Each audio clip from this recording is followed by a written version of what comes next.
Sim, eu sou o professor Bairros e no tutorial de hoje nós vamos ver... Nesse tutorial eu vou fazer uma varredura nas principais aplicações do capacitor. E será que você conhece todas?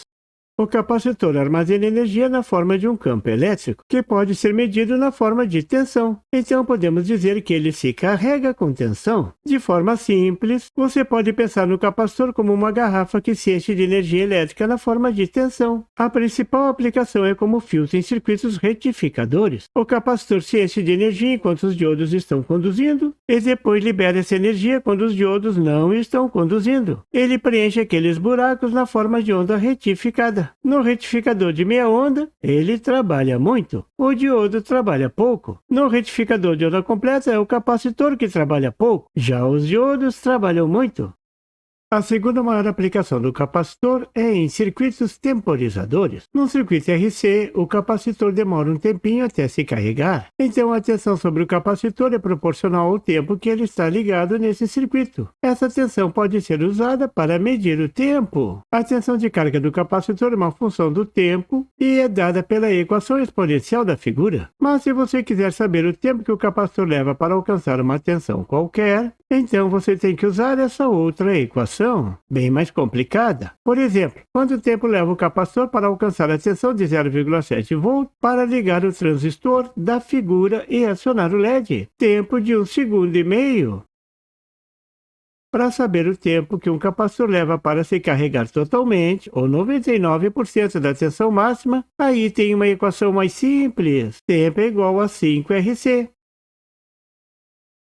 A terceira aplicação é como capacitor de acoplamento entre circuitos amplificadores. Nesse caso, o capacitor usa uma propriedade importante. Em AC, ele se comporta praticamente como um curto-circuito. Deixa passar o sinal AC, mas bloqueia a corrente DC. No circuito da figura, o transistor tem a função de amplificar o sinal que vem do microfone de eletrete. Sem o capacitor de acoplamento, a resistência de polarização do eletrete iria alterar a corrente de base do transistor, que deve ser determinada somente pela resistência de base R2. Então o capacitor faz isso. Em corrente contínua, isola os dois circuitos, mas em AC, o sinal de som passa direto. Ele também é usado nessa função para acoplar dois amplificadores ou o amplificador ao alto-falante.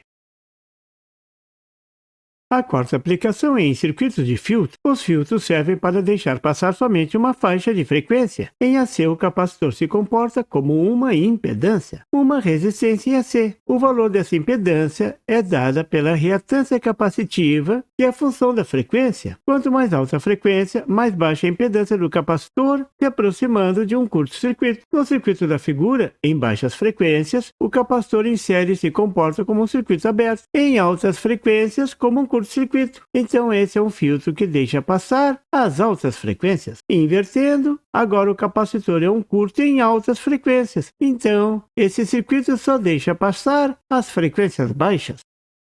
A quinta aplicação é em circuitos tanques. A combinação do capacitor que tem uma impedância negativa com um indutor que tem uma impedância positiva. Os valores das impedâncias dependem da reatância capacitiva e da reatância indutiva. Note o sinal. Note que as duas dependem da frequência. Quando colocados em série em uma frequência específica, a frequência de sintonia, a impedância de um anula a impedância do outro. E pronto, temos um curto-circuito. Então só essa frequência passa do circuito A para o circuito B. Esse é um circuito ressonante série. Se colocadas em paralelo, agora na frequência de sintonia, o circuito se comporta como um circuito aberto. Então, todas as outras frequências são curto-circuitadas, menos uma frequência, a frequência de sintonia. É assim que seu radinho sintoniza uma estação. Esse é um circuito ressonante paralelo.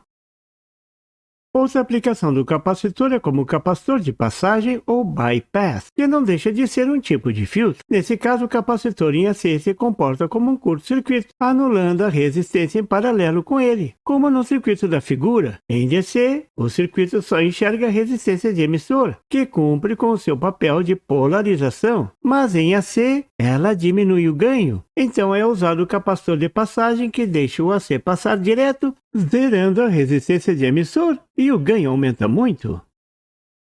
O capacitor de bootstrap. Nesse caso, o capacitor funciona como um reforço. Nos circuitos de áudio, esse capacitor em AC coloca um curto entre a saída e a resistência de polarização. Essa combinação aumenta a impedância das resistências. Aqui as resistências são reforçadas, aumentando seu valor. A impedância de todo o circuito aumenta e o ganho do amplificador aumenta. Outra aplicação do bootstrap é nos inversores. Nesse caso, o capacitor servirá como uma segunda fonte. A vantagem é que o capacitor não está aterrado, funcionando como uma fonte de tensão de polarização do gate do MOSFET ligado na tensão mais alta. Claro que ele tem que ser carregado. Então, metade do ciclo ele é carregado, na outra ele descarrega no MOSFET de alta, ligando esse MOSFET.